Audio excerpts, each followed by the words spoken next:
Hi అండి, అందరికీ నమస్తే.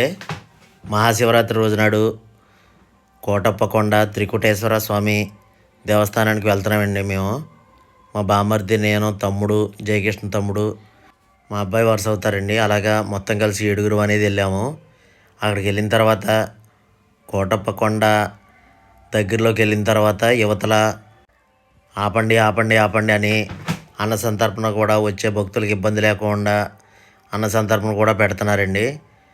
అంతమంది భక్తులకి ఆ రకంగా మెయింటెనెన్స్ చేయడం అనేది చాలా గొప్ప విషయం అండి.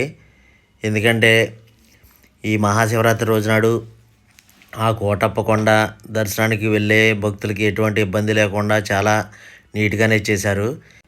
అక్కడికి వెళ్ళిన తర్వాత స్వామివారిని దర్శించుకోవాలంటే ఈ పైకి ఎక్కడానికి కార్ల మీదనే, ఫ్రీ బస్ మీదైనా వెళ్ళొచ్చు, ఆ మెట్ల మీదైనా ఎక్కించి వెళ్ళొచ్చండి. అప్పుడు మేము ఆ మెట్లు ఎక్కనేది వెళ్ళాము. ఆ మెట్లు మొత్తం కలిపి 901 ఆ మెట్లండి. ఆ దేవస్థానం కొండపైన కాబట్టి అన్ని మెట్లండి. ఇవి మొత్తం కూడా ప్రభలండి. మొత్తం నేను లెక్కేసాను, మొత్తం 21 ప్రభలు. అక్కడికి వెళ్ళిన తర్వాత, పైకి వెళ్ళిన తర్వాత కింద నుంచి చూస్తే ఆ విధంగా అనేది ఉంటుందండి. మొత్తం మేము కింద అయిగోండి అక్కడ కనబడుతున్నాయి కదండి, ఆ ప్రభల దగ్గర కారు పెట్టాము.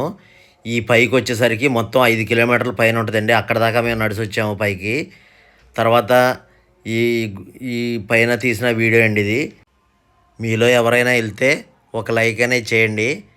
అలాగే మీలో ఎవరైనా వెళ్ళకపోతే తప్పనిసరిగా ఈ కోటప్పకొండకు అనేది తప్పనిసరిగా వెళ్ళండి. అలాగే ఇక్కడికి వెళ్ళిన తర్వాత మళ్ళీ వెనక్కి తిరిగి వెళ్ళేటప్పుడు మంగళగిరి పానకాల లక్ష్మీ నరసింహస్వామి టెంపుల్కి కూడా వెళ్ళామండి. అక్కడ తీసిన వీడియో ఇది. అలాగే ఆ దర్శనం అనేది కూడా చేసుకున్నాము. ఇక్కడికి వెళ్ళిన తర్వాత మళ్ళీ ఆ నరసింహస్వామి దర్శనం అనేది చేసుకుని మళ్ళీ రిటర్న్ వెళ్ళేటప్పుడు విజయవాడ శ్రీ కనకదుర్గమ్మ అమ్మవారి దర్శనం అనేది కూడా చేసుకున్నామండి. అక్కడికి వెళ్ళిన తర్వాత తీసిన వీడియో ఇది. అలాగే మీరు ఎవరైనా తప్పనిసరిగా వెళ్ళవలసిన ప్రదేశాలండి. అలాగే ఈ వీడియో మీకు నచ్చింది అనుకుంటున్నానండి. Please subscribe. Thanks for watching అండి.